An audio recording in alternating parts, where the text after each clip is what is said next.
Following an ITV News report, the police are being pushed to open a new investigation into Partygate, which is when Boris Johnson broke the rules during lockdown to have a party. Should Boris be allowed to become Prime Minister again if he doesn't even keep to the rules that he tells everyone else to keep? Shadman. Well, I think the Conservative Party is devoid of rules and regulations themselves. I think nationally and locally, a few weeks ago, Ivan exposed how breaching the IHRA definition in the local Bury Conservatives was not considered an act of anti-Semitism. But having said that, I think I think your question was... Should he legally be allowed to allowed to become Prime Minister again if he doesn't keep... Well, at the end of the day, we are a democracy and the Tory party will do what they want. I'm not a Tory member, so it's difficult for me to say, but I think it's time for a different government, a change in politics. I understand that, but do you think that Boris Johnson should be legally barred from running again? I think I'm not a legal expert to answer that question itself, but I think he already has an investigation where he misled the parliament or not. If he did mislead it, do you think he should... I'm not a legal expert, so Ivan, you tell me, what are the legal implications there? Very difficult territory. Yeah. It's not a question of it legally. Yeah. Because legally, there is certain criminal conviction that one has that prevents people serving as Member of Parliament, and therefore they couldn't be Prime Minister of the country. Okay? I think it's to do with custodial sentence. Any custodial sentence. Okay? If the courts pass a custodial sentence, then you're not able to continue as a Member of Parliament. Therefore, you couldn't be Prime Minister. The question really is he morally fit to be Prime Minister, or not? Is he legally fit to be Prime Minister? And at the end of the day, I think that we need to look forward as a country, not backwards.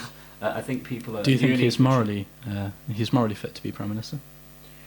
I think what he did in terms of refusing to admit what had happened over Partygate, take responsibility, apologise and allow us all to move on, is a big problem. Had he have done that, I don't think he would have had to resign over Partygate. But the other issue that is the cloud that is hanging over him is this parliamentary inquiry as to whether he misled Parliament. Now, it seems to me, if he did mislead Parliament, and there is an objective parliamentary process going on, let's not prejudge it, I always say that, but let's not prejudge it, everybody's entitled to due process.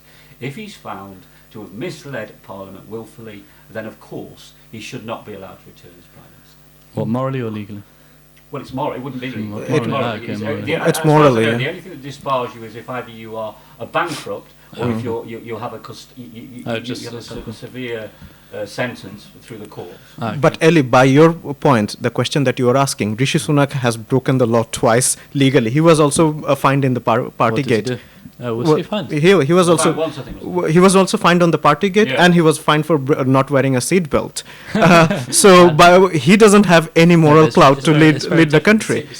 I think the British people are quite smart about this, by the way. I don't actually think that they view the seatbelt incident or even the fine in terms of his role in the Partygate as being sufficient to debar him from serving as Prime Minister. I think they were willing to give Rishi Sunak a chance, actually. And I think that people still don't dislike him intensely as they do other politicians, but I think they're increasingly viewing him as weak and not in control of his own government and not really in power. And that's his biggest single problem right now. After the period of time he's been in office, how is he perceived? And at the moment he's seen as a weak leader because of the Zahawi incident and several other incidents.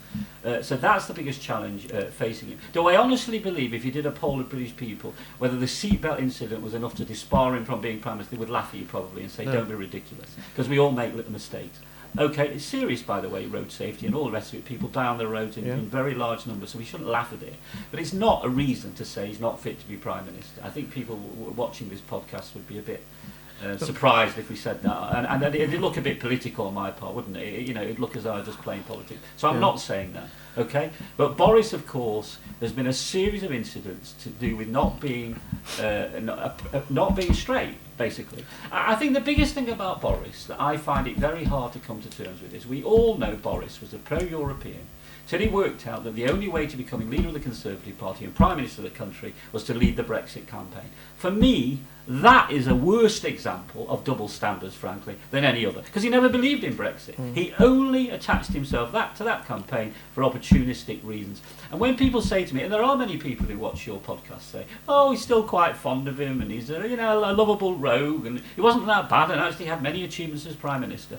I think they should always think about that. It was the biggest single issue facing the country, whether you were for Brexit or against Brexit. And this man was pro-European. The only reason he led the Brexit campaign was because he saw it as a route to becoming leader of the Tory party. Is that really acceptable? Well, Ivan, one thing I will add, I think you hit the nail on the head. Michael Gove, all his political career was pro-Brexit. I respected the fact that he chose to lead the campaign because he was always anti-European.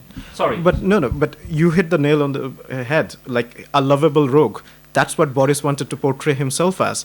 And still he tries to portray himself as the lovable rogue. Every time media came up with or exposed one of his scandals, he tried to fight back, showing himself as the lovable rogue. In terms of Rishi Sunak, I agree with Ivan. I don't think it debars from him from any political office, that seat belt or Partygate. But I think personally, and I can speak for a lot of friends and colleagues, I don't think he has any credibility. And every day, the more he opens his mouth in public, except for when he's in Ukraine or with President Zelensky, he loses more moral credibility. I think he should learn a lot from President Zelensky on how to speak in public. I think Shadman's right. I think all world leaders have a lot to learn from President Zelensky. Name one world leader you can truly respect, and Zelensky is about the only one right now, which is very worrying in terms of the scale of the massive challenges that the world faces. But I would say something else there. You've not asked this question, but I'll answer it. Just because we've said what we said about Boris Johnson,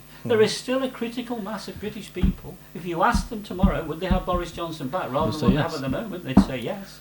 And it is not beyond the bounds. I thought it was until a couple of weeks ago. It is not beyond the bounds of possibility, by the way, that the Conservative Party, before the next election, fearing complete wipeout, will bring Boris Johnson back as their leader. I wouldn't rule that out. Most Tory members still want Boris Johnson back. The members do, and if MPs believe they're going to be like lambs to the slaughter because Sunak has not changed the game in terms of public opinion about the Conservative government, it is possible that enough MPs will trigger a vote of confidence or trigger a process, and as Shadman says, if the members of the Conservative Party get to vote again for the leader, there's no question they'd vote for Boris Johnson.